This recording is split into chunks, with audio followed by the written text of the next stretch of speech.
News, ಇದು ನಿಮ್ಮ ಧ್ವನಿ. ನಮಸ್ಕಾರ. ಎಸ್ ನ್ಯೂಸ್ಗೆ ಸ್ವಾಗತ. ನಾನು ಎಸ್ ದೇವೇಂದ್ರಗೌಡ. ಇಂದಿನ ಮುಖ್ಯಾಂಶಗಳು. ಮೊದಲ ಹಂತದ ಬಹಿರಂಗ ಪ್ರಚಾರ ಅಂತ್ಯ. ನಾಳೆ ಮತದಾನ. ನವೆಂಬರ್ 1 ಕನ್ನಡಿಗರಾಗದೆ ಕರ್ನಾಟಕದ ನಂಬರ್ 1 ಕನ್ನಡಿಗರಾಗಬೇಕು. ಮಂಜುನಾಥ್ ಗುಂಡೂರು.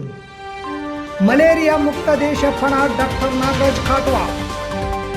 ಮುಕುಂದ ಮತ್ತು ನಗರದ ವಾರ್ಡ್ಗಳಲ್ಲಿ ಕಾಂಗ್ರೆಸ್ ಭರ್ಜರಿ ಪ್ರಚಾರ. ದಡೆಸೂಗೂರು ಗ್ರಾಮದಲ್ಲಿ ಮತದಾನ ಜಾಗೃತಿ ಜಾಥಾ. ವಾರ್ತೆಗಳ ವಿವರ. ಕರ್ನಾಟಕದ 14 ಕ್ಷೇತ್ರಗಳಿಗೆ ನಡೆಯುವ ಚುನಾವಣೆಯ ಬಹಿರಂಗ ಪ್ರಚಾರ ಇಂದು ಅಂತ್ಯವಾಗಲಿದೆ. ನಾಳೆ ಮತದಾನ ನಡೆಯಲಿದ್ದು ಘಟಾನುಘಟಿ ರಾಜಕಾರಣಿಗಳ ಭವಿಷ್ಯ ನಾಳೆ ನಿರ್ಧಾರವಾಗಲಿದೆ. ಉಡುಪಿ, ಚಿಕ್ಕಮಗಳೂರು, ಹಾಸನ, ದಕ್ಷಿಣ ಕನ್ನಡ, ಚಿತ್ರದುರ್ಗ, ತುಮಕೂರು, ಮಂಡ್ಯ, ಮೈಸೂರು, ಚಾಮರಾಜನಗರ, ಚಿಕ್ಕಬಳ್ಳಾಪುರ, ಕೋಲಾರ, ಬೆಂಗಳೂರು ಗ್ರಾಮಾಂತರ, ಬೆಂಗಳೂರು ಉತ್ತರ ಮತ್ತು ಬೆಂಗಳೂರು ಕೇಂದ್ರ ಕ್ಷೇತ್ರಗಳಿಗೆ ನಾಳೆ ಮತದಾನ ನಡೆಯಲಿದ್ದು ರಾಜ್ಯದ ಘಟಾನುಘಟಿಗಳ ಭವಿಷ್ಯ ನಿರ್ಣಯವಾಗಲಿದೆ. ಚುನಾವಣಾ ಪ್ರಚಾರದ ಸಮಯದಲ್ಲಿ ಚರ್ಚೆ ಆಗಬೇಕಾದ ಮುಖ್ಯ ವಿಷಯಗಳು ಚರ್ಚೆ ಆಗದೆ Hindu Muslim mangalsutra, pen drive ವಿಷಯಗಳು ಚರ್ಚೆಯಾಗಿದ್ದು ಬೇಸರದ ಸಂಗತಿ. ಬರಗಾಲ ಅನುದಾನ, GST ಆದ ಅನ್ಯಾಯ, 10 ವರ್ಷ ಕೇಂದ್ರದಲ್ಲಿದ್ದ BJP ಸರ್ಕಾರ ಕೊಟ್ಟ ಭರವಸೆ, ಯೋಜನೆ ಏನಾದವೋ ಅವು ಹೆಚ್ಚು ಚರ್ಚೆ ಆಗಲೇ ಇಲ್ಲ. ಈ ಚರ್ಚೆ ಆಗದಂತೆ ಬೇರೆ ವಿಷಯವನ್ನು ಚರ್ಚೆ ಮಾಡಲು BJP ಹಾಗೂ ಮೋದಿಯವರು ಹೊಸ ವಿಷಯದ ಜೊತೆ ಮತ್ತೆ ಹಿಂದೂ ಮುಸ್ಲಿಂ ಚರ್ಚೆ ಆಗುವಂತೆ ನೋಡಿಕೊಂಡರು. ಕಾಂಗ್ರೆಸ್ ತನ್ನ ಪಂಚ ಗ್ಯಾರಂಟಿ ಅನುಷ್ಠಾನ ಮಾಡಿದ್ದೇವೆ, ನುಡಿದಂತೆ ನಡೆದಿದ್ದೇವೆ, ನಮಗೆ ಮತ ನೀಡಿ ಎಂದು ಕೇಳುತ್ತಿದ್ದಾರೆ. ಇನ್ನು JDS BJP ಜೊತೆ ಹೊಂದಾಣಿಕೆ ಮಾಡಿಕೊಂಡು 3 ಕ್ಷೇತ್ರದಲ್ಲಿ ಸ್ಪರ್ಧೆ ಮಾಡಿದ್ದು ಅಲ್ಲಿಯೂ ವೈಯಕ್ತಿಕ ವಿಷಯ ಹೆಚ್ಚು ಚರ್ಚೆ ಆಗುತ್ತದೆ. ಒಟ್ಟಾರೆ ನಾಳೆಯ 14 ಕ್ಷೇತ್ರದಲ್ಲಿ ಯಾರು ಎಷ್ಟು ಕ್ಷೇತ್ರ ಪಡೆಯುತ್ತಾರೆ ಎನ್ನುವುದು ತಿಳಿಯಲು ಜೂನ್ 4ರವರೆಗೆ ಕಾಯಬೇಕಾಗಿದೆ. ಸಿಂಧನೂರು ಕ್ಷೇತ್ರದಲ್ಲಿ 2019ರ ಲೋಕಸಭಾ ಚುನಾವಣೆಯಲ್ಲಿ 63.1% ಮಾತ್ರ ಮತದಾನವಾಗಿತ್ತು. ಈ ತಾಲೂಕಿನಲ್ಲಿ 2,45,000 ಮತದಾರರಿದ್ದು ಈ ಬಾರಿ 80% ಮತದಾನ ಮಾಡುವ ಮೂಲಕ ಒಬ್ಬ ಸಮರ್ಥ ಅಭ್ಯರ್ಥಿಯನ್ನು ಆಯ್ಕೆ ಮಾಡಬೇಕೆಂದು ದಂಡಾಧಿಕಾರಿ ಅರುಣ್ ಕುಮಾರ್ ದೇಸಾಯಿ ಸಾರ್ವಜನಿಕರಲ್ಲಿ ಮನವಿ ಮಾಡಿಕೊಂಡರು. ನಗರದ ನಗರಸಭೆ ಸಭಾಂಗಣದಲ್ಲಿ ಕನ್ನಡ ಸಾಹಿತ್ಯ ಪರಿಷತ್ತು ತಾಲೂಕು ಘಟಕ, ನಗರಸಭೆ ಹಾಗೂ ತಾಲೂಕಾಡಳಿತದ ಸಂಯುಕ್ತಾಶ್ರಯದಲ್ಲಿ ಹಮ್ಮಿಕೊಂಡಿದ್ದ ದಾರ್ಶನಿಕರ ಮಾಸಿಕ ಕವಿಗೋಷ್ಠಿ ಸರಣಿ 25ರ ಮತದಾನ ಜಾಗೃತಿ ಅಭಿಯಾನ ಮತದಾನದ ಮಹತ್ವದ ಕುರಿತು ಕವಿಗೋಷ್ಠಿ ಕಾರ್ಯಕ್ರಮದಲ್ಲಿ ಭಾಗವಹಿಸಿ ಮಾತನಾಡಿದ ಅವರು, ದೂರದ ಕೂಡ್ಲಿಗಿ, ರಾಯಚೂರು, ಲಿಂಗಸೂರು ಹೀಗೆ ಅನೇಕ ಊರುಗಳಿಂದ 25 ಕವಿಗಳು ಬಂದಿದ್ದು ವಿಶೇಷ. ನಿಮಗೆ ಕರ್ನಾಟಕ ಮತ್ತು ಕನ್ನಡದ ಮೇಲೆ ಇರುವ ಪ್ರೀತಿ, ಭಾಷಾಭಿಮಾನ, ನಮ್ಮ ಪರಂಪರೆಯನ್ನು ಉಳಿಸಲಿಕ್ಕೆ ಈ ಕವಿಗೋಷ್ಠಿಯಲ್ಲಿ ಪಾಲ್ಗೊಂಡಿದ್ದೀರಿ. ನಿಮ್ಮ ಮುಂದಿನ ಜನಾಂಗಕ್ಕೆ, ನಿಮ್ಮ ಮಕ್ಕಳಿಗೆ ಕನ್ನಡ ಭಾಷೆ ಹೃದಯದ ಭಾಷೆ ಮಾತ್ರವಲ್ಲ, ಇದೊಂದು ಶ್ರೀಮಂತ ಭಾಷೆ. ರನ್ನನ ಗದಾಯುದ್ಧ, ವಿಕ್ರಮಾರ್ಜುನ ವಿಜಯ, ಯಶೋಧರ ಚರಿತೆ, ರತ್ನನ ಪದಗಳು, ಸರ್ವಜ್ಞನ ತ್ರಿಪದಿಗಳು, ಬಸವಣ್ಣನವರ ವಚನಗಳು, ಕುವೆಂಪು, ಬೇಂದ್ರೆ, ಕಾರಂತ್, ಕಾರ್ನಾಡ್, ಕಂಬಾರರ ಕಾದಂಬರಿಗಳನ್ನು ಓದಿಸಿ ಮನಸ್ಸು ವಿಕಾಸವಾಗಿ ಸಂಪನ್ನವಾಗಿ ಬೆಳೆದು ಸಮಾಜದಲ್ಲಿ ಉತ್ತಮ ಪ್ರಜೆಗಳಾಗುತ್ತಾರೆಂದು ಕಿವಿಮಾತು ಹೇಳಿದರು. ತಾಲೂಕಿನಲ್ಲಿ ಒಟ್ಟು 5 ಸಖಿ ಬೂತ್ ಮಾಡಿದ್ದೇವೆ. ನಗರದಲ್ಲಿ 3, ಗ್ರಾಮಾಂತರ ಪ್ರದೇಶಗಳಲ್ಲಿ 2 ಬೂತ್ ನಿರ್ಮಾಣ ಮಾಡಿದ್ದೇವೆ. 1 ಯೂತ್ ಫ್ರೆಂಡ್ಲಿ ಬೂತ್, ವಿಶೇಷ ವಿಕಲಚೇತನರ ಮತದಾನದ ಬೂತ್ ಹಾಗೂ ಎತ್ನಿಕ್ ಬೂತ್, ಮಾದರಿ ಬೂತ್, ಟೀಮ್ ವೇಸ್ಟ್ ಬೂತ್ಗಳನ್ನು ನಿರ್ಮಾಣ ಮಾಡಿದ್ದು ಹೆಚ್ಚೆಚ್ಚು ಮತದಾನವಾಗಲಿ ಎಂದು. ಹೀಗಾಗಿ ಸಮರ್ಥ ಸದೃಢ ಭಾರತಕ್ಕಾಗಿ ಪ್ರತಿಯೊಬ್ಬರು ಮೇ 7ರಂದು ಕಡ್ಡಾಯವಾಗಿ ಮತದಾನ ಮಾಡಿ ಎಂದರು. ನಂತರ ಪೌರಾಯುಕ್ತ ಮಂಜುನಾಥ್ ಗುಂಡೂರು ಮಾತನಾಡಿ, ನಾವು ನವೆಂಬರ್ 1 ಕನ್ನಡಿಗರಾಗದೆ ಕರ್ನಾಟಕದ ನಂಬರ್ 1 ಕನ್ನಡಿಗರಾಗುವ ರೀತಿಯಲ್ಲಿ ಪ್ರತಿಬಿಂಬಿಸುವ ಕೆಲಸವನ್ನು ಕನ್ನಡ ಸಾಹಿತ್ಯ ಪರಿಷತ್ತು ಮಾಡುತ್ತಿದೆ. ತಾಲೂಕಿನ ಕನ್ನಡ ಸಾಹಿತ್ಯ ಪರಿಷತ್ತು ಯಾವಾಗಲೂ ಸೃಜನಶೀಲತೆಯಿಂದ ಕೂಡಿರುತ್ತದೆ. ಪ್ರತಿಯೊಬ್ಬರ ಜಯಂತಿಯ ದಾರ್ಶನಿಕರ ಮಹತ್ವ ತೆಗೆದುಕೊಂಡು ಕವಿಗೋಷ್ಠಿ ಮಾಡುತ್ತಾರೆ. ಇಂತಹ ಕಾರ್ಯಕ್ರಮಕ್ಕೆ ಎಲ್ಲಿಂದಲೂ ಬಂದು ಕವನ ವಾಚನ ಮಾಡುತ್ತಾರೆಂದರೆ ಅದು ಕನ್ನಡಕ್ಕೆ ಇರುವ ತಾಕತ್ತು ಎಂದರು. ಯಾವ ಕವಿಗೂ ಮಡಿ ಇರುವುದಿಲ್ಲ, ಮಡಿ ಇರುವವನು ಕವಿಯಲ್ಲ, ಕವಿಗಳು ಸತ್ಯವನ್ನೇ ಹೇಳುತ್ತಾರೆ. ರವಿ ಕಾಣದ್ದನ್ನು ಕವಿ ಕಂಡ ಅನ್ನುವ ಮಾತು ನಿಜವಾದುದು. ಹೀಗೆ ಕನ್ನಡವನ್ನು ಬೆಳೆಸುವ, ಕಟ್ಟುವ, ಬಿತ್ತುವ, ಕನ್ನಡದ ಕನಸನ್ನು ಹೊತ್ತು ಕನ್ನಡ ತಾಯಿಯ ತೇರನ್ನು ಎಳೆಯುವ ಕವಿಗಳು ಬರಬೇಕೆಂದು ಹೇಳಿ ಮತದಾನದ ಕುರಿತು ಕವನ ವಾಚನ ಮಾಡಿದರು.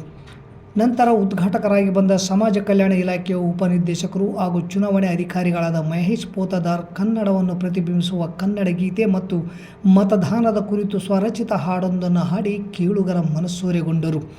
ಅಧ್ಯಕ್ಷತೆಯನ್ನು ತಾಲೂಕು ಕನ್ನಡ ಸಾಹಿತ್ಯ ಪರಿಷತ್ ಅಧ್ಯಕ್ಷ ಪಂಪಯ್ಯ ಸ್ವಾಮಿ ಸಾಲಿಮಠ ಅಂತರ್ಗಂಗಿ, ಕವಿಗೋಷ್ಠಿ ಅಧ್ಯಕ್ಷತೆಯನ್ನು ನಿವೃತ್ತ ಶಿಕ್ಷಕ ಬೀರಪ್ಪ ಸಂಬೋಜಿ ವಹಿಸಿಕೊಂಡಿದ್ದರು. ಮುಖ್ಯ ಅತಿಥಿಗಳಾಗಿ ತಾಲೂಕು ಪಂಚಾಯಿತಿ ಕಾರ್ಯನಿರ್ವಾಹಕ ಅಧಿಕಾರಿ ವೀರಣ್ಣ ಕೆ, ತಾಲೂಕು ನೌಕರರ ಸಂಘದ ಅಧ್ಯಕ್ಷ ಚಂದ್ರಶೇಖರ್ ಹಿರೇಮಠ್ ಭಾಗವಹಿಸಿದ್ದರು. ಪ್ರಾಸ್ತಾವಿಕವಾಗಿ ಕನ್ನಡ ಸಾಹಿತ್ಯ ಪರಿಷತ್ತದ ಗೌರವ ಕಾರ್ಯದರ್ಶಿ ಮೌಲಪ್ಪ ಮಾಡ್ಸಿರ್ವಾರ್ ಮಾತನಾಡಿದರು. ಶಿಕ್ಷಕ ಶಂಕರ್ ದೇವರು ಹಿರೇಮಠ ನಿರೂಪಣೆ ಮಾಡಿದರು. ದಾರ್ಶನಿಕರ ಮಾಸಿಕ ಕವಿಗೋಷ್ಠಿ ಸರಣಿ 25ರಲ್ಲಿ 25 ಕವಿಗಳು ಭಾಗವಹಿಸಿದ್ದರು. ಬೂತ್ಗಳು ಅಂತ ಕರಿತೀವಿ, ಅಂದ್ರೆ ಮಹಿಳಾ ಮತದಾರರು ಹೆಚ್ಚಿಗಿರುವಂತಹ ಬೂತ್ಗಳು 5 ಬೂತ್ಗಳು. ಅಲ್ಲಿ ಪೋಲಿಂಗ್ ಏಜೆಂಟ್ಸ್, PRO ಎಲ್ಲರೂ ಸಹ ಮಹಿಳೆಯರು ಬಂದಿರ್ತಾರೆ. ಸೊ ಅದು ಮಹಿಳೆಯರಲ್ಲಿ ಹೆಚ್ಚಿನ ವೋಟರ್ ಪಾರ್ಟಿಸಿಪೇಷನ್ ಮಾಡಿಸ್ಕೊಳ್ಳಿಕ್ಕೆ ಮಾಡಿರುವಂತ ಒಂದು ಕ್ರಮ. ಅಂತ 5 ಬೂತ್ ಮಾಡಿದೀವಿ. ಸಿಟಿಯಲ್ಲಿ 3 ಇದಾವೆ, ಹಳ್ಳಿಯಲ್ಲಿ 2 ಇದಾವೆ. ಒಂದು ಯೂತ್ ಫ್ರೆಂಡ್ಲಿ ಬೂತ್ ಅಂದ್ರೆ ಯುವ ಮತದಾರರ ಒಂದು ಬೂತ್ ಮಾಡಿದೀವಿ. PWD ಫಿಸಿಕಲಿ ಚಾಲೆಂಜ್ ಆಗಿರ್ತಾರೆ, ವಿಶೇಷ ವಿಕಲಚೇತನರ ಮತದಾನ ಕೇಂದ್ರ ಅಂತ ಮಾಡಿದೀವಿ. ಒಂದು ಎಥ್ನಿಕ್ ಬೂತ್ ಅಂತ ಮಾಡಿದೀವಿ. ಎಥ್ನಿಕ್ ಬೂತ್ ಅಂದ್ರೆ ವಿಶೇಷ ಸಾಂಪ್ರದಾಯಿಕ ಉಡುಗೆಯಲ್ಲಿ ಅವರು ಮತದಾರರನ್ನ ಸ್ವಾಗತ ಮಾಡ್ತಿರ್ತಾರೆ. ಒಂದು ಮಾಡೆಲ್ ಬೂತ್ ಅಂತ ಮಾಡಿದೀವಿ, ಅಂದ್ರೆ ಮಾದರಿ ಮತಗಟ್ಟೆ ಮಾಡಿದೀವಿ. ಇನ್ನೊಂದು ಇಲ್ಲೇ ನಗರಸಭೆಯ ಸಮುದಾಯ ಕೇಂದ್ರ ಇದೆಯಲ್ಲ, ಅಲ್ಲಿ ಅದನ್ನ ಥೀಮ್ ಬೇಸ್ಡ್ ಬೂತ್ ಅಂತ ಮಾಡಿದೀವಿ. ಅಂದ್ರೆ ಸೇವ್ ವಾಟರ್ ಸೇವ್ ಡೆಮೋಕ್ರಸಿ, ಜಲ ಜಾಗೃತಿ ಕುರಿತು ಅದರ ಮುಖಾಂತರ ಪ್ರಜಾಪ್ರಭುತ್ವ ಗಟ್ಟಿಗೊಳಿಸುವ ಕುರಿತು ಒಂದು ಥೀಮ್ ಇಟ್ಕೊಂಡು ಮಾಡಿದೀವಿ. ಇವೆಲ್ಲ ಸರ್ಕಸ್ಗಳನ್ನು ನಾವು ಯಾಕೆ ಮಾಡ್ತೀವಿ? ಹೆಚ್ಚಿಗೆ ವೋಟ್ ಬರಲಿ. ಹೆಚ್ಚಿಗೆ ವೋಟ್ ಬಂದರೆ ಒಬ್ಬ ಸಮರ್ಥ ಕ್ಯಾಂಡಿಡೇಟ್ ಆಯ್ಕೆ ಆಗ್ತದೆ. ಸಮರ್ಥ ಕ್ಯಾಂಡಿಡೇಟ್ ಆದರೆ ಸಮರ್ಥ ದೇಶ ಮುನ್ನಡೆಯುತ್ತೆ. ಸೊ ಆದ್ದರಿಂದ ಸದೃಢ, ಸಶಕ್ತ, ಸಮರ್ಥ, ಸದೃಢ ಭಾರತಕ್ಕಾಗಿ ಕಡ್ಡಾಯವಾಗಿ ನೀವು ವೋಟ್ ಮಾಡಿ. Thank you so much. ಮಡಿವಂತಿಕೆಯನ್ನು ಇಟ್ಕೊಂಡು ಒಬ್ಬ ಕವಿ ಆಗ್ತೇನಂದ್ರೆ ಅದು ಅಸಾಧ್ಯವಾಗಿರ್ತಕ್ಕಂಥದ್ದು. ಮತ್ತು ಅವ ಕವಿ ಅಲ್ಲ. ಮಡಿ ಬಿಟ್ಟು ಯಾರು ಮಾತಾಡ್ತಾರೆ ಅವ್ರು ಕವಿಗಳು. ಯಾಕೆ ನಾನು ಈ ಮಾತು ಹೇಳ್ತೇನೆಂದ್ರೆ, ನಮಗೆ ಯಾರು ಬೇಕಾಗಿಲ್ಲ. ಅಂದ್ರೆ ನಮ್ಗೆ ಯಾರು, ನಾವು ಹತ್ರದವರಲ್ಲ. ನಮ್ಮನ್ನ ಕವಿಗಳಂತ ನಿಮ್ಗೆ ಯಾರು ಸೇರಲ್ಲ. ಫಸ್ಟ್ ಆಫ್ ಆಲ್ ಅವರು ನಿಷ್ಠುರವಾದಿಗಳು, ಬಾಯಿಗೆ ಬಂದಿದ್ದು ಹೇಳ್ತಾರೆ ಅಂತ. ಬಾಯಿಗೆ ಬಂದಿದ್ದು ನಾವು ಹೇಳೋದಿಲ್ಲ, ನಾವು ಹೇಳಿದ್ದೆಲ್ಲವೂ ಸತ್ಯವಾಗಿ ಇರ್ತದೆ. ಅಂದ್ರೆ ರವಿ ಕಾಣದ್ದಾಗ ಕವಿಗಳಂತ ಸುಮ್ಮನೆ ಯಾರು ಹೇಳೋದಿಲ್ಲ. ಹಂಗಾಗಿನೇ ಪ್ರತಿಯೊಂದು ಹಂತದಲ್ಲಿ ಬೇರೆ ಬೇರೆ ಎಲ್ಲ ಬೇಕಿದ್ರೆ ನೋಡಿ, ಎಲ್ಲಾ ಕವಿಗಳು ಈಗೆಲ್ಲ ಬಿಡಿ, ಬೇರೆ ನಾವು ನೀವು ಆ ಬಗ್ಗೆ ನಾವು ಮಾತಾಡ್ದಾಗಲ್ಲ. ಈಗ ಸರ್ಕಾರ ಬಂದ ತಕ್ಷಣ ಕವಿಗಳು ಚೇಂಜ್ ಆಗ್ತಾರೆ, ಪಠ್ಯ ಪುಸ್ತಕಗಳು ಚೇಂಜ್ ಆಗ್ತವೆ.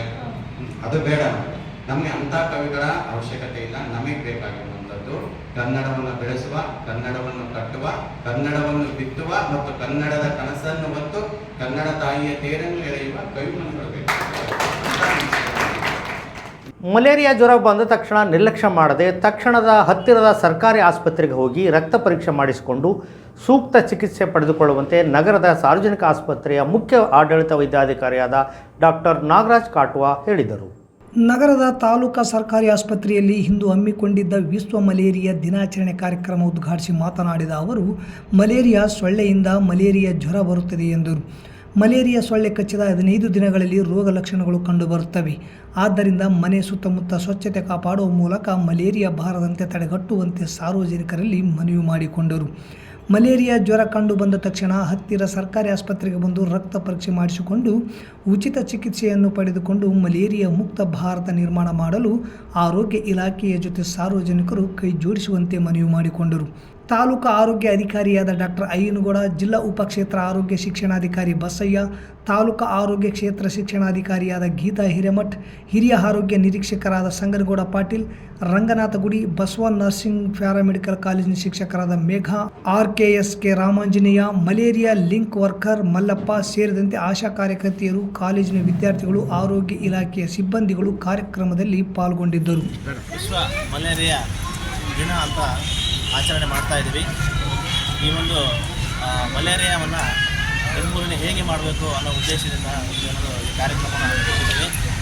ಈ ಒಂದು ವರ್ಷದ ಘೋಷವಾಕ್ಯ ಏನಂದರೆ, ಸಮಾನತೆಯ ಜಗತ್ತಿನಲ್ಲಿ ಮಲೇರಿಯಾವನ್ನು ನಿರ್ಮೂಲನೆ ಮಾಡಲು ತೀವ್ರ ಕೈ ಜೋಡಿಸೋಣ ಅಂತಕ್ಕಂಥ ಒಂದು ಘೋಷವಾಕ್ಯದೊಂದಿಗೆ ಈ ಒಂದು ಮಲೇರಿಯಾ ದಿನವನ್ನು ಆಚರಿಸ್ತಾ ಇದ್ವಿ.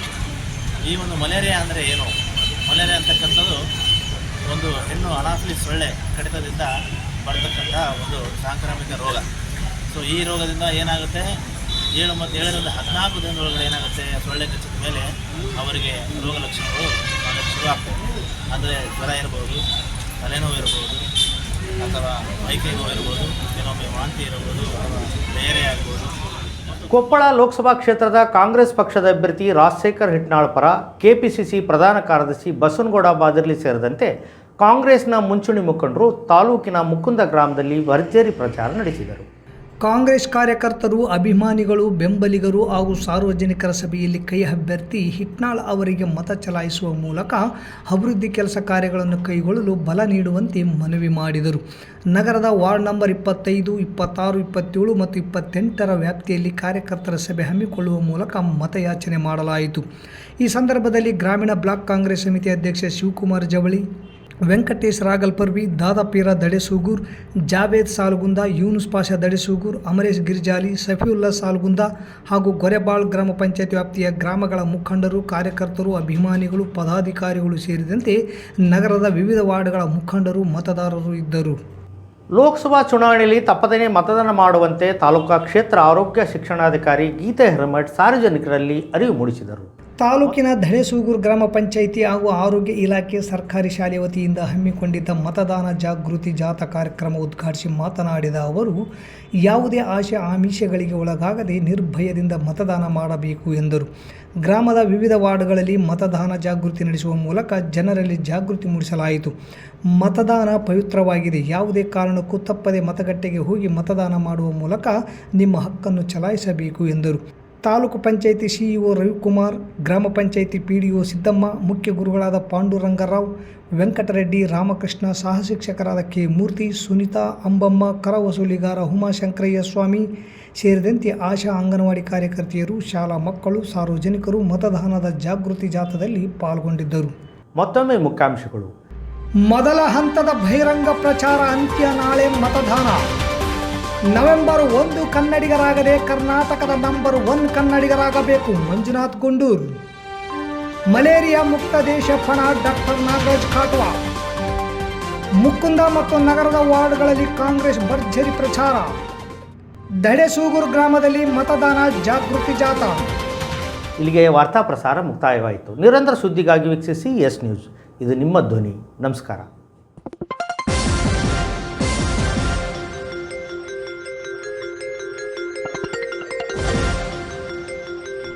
ಎಸ್ ನ್ಯೂಸ್, ಇದು ನಿಮ್ಮ ಧ್ವನಿ.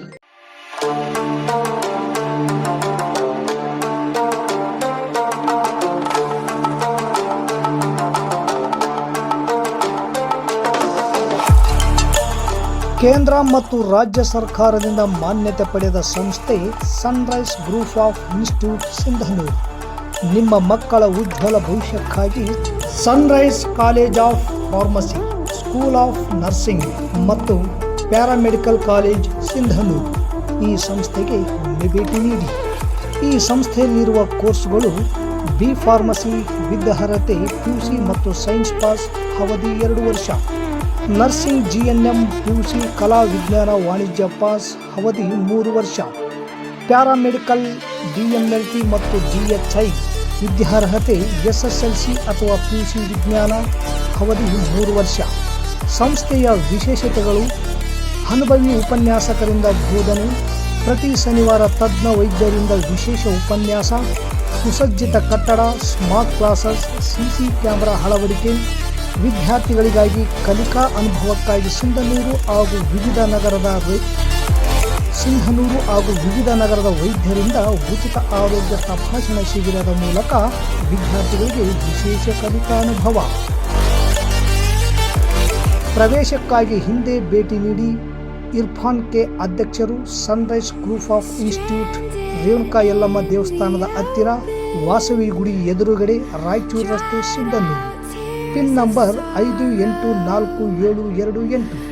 ದೂರವಾಣಿ ಸಂಖ್ಯೆ 8197143588 9036731385. ಹಿಂದೆ ಭೇಟಿ ನೀಡಿ. ನಿಮ್ಮ ಮಕ್ಕಳ ಉಜ್ವಲ ಭವಿಷ್ಯಕ್ಕಾಗಿ ಕೇಂದ್ರ ಮತ್ತು ರಾಜ್ಯ ಸರ್ಕಾರದಿಂದ ಮಾನ್ಯತೆ ಪಡೆದ ಸಂಸ್ಥೆ Sunrise group of institute Sindhanur.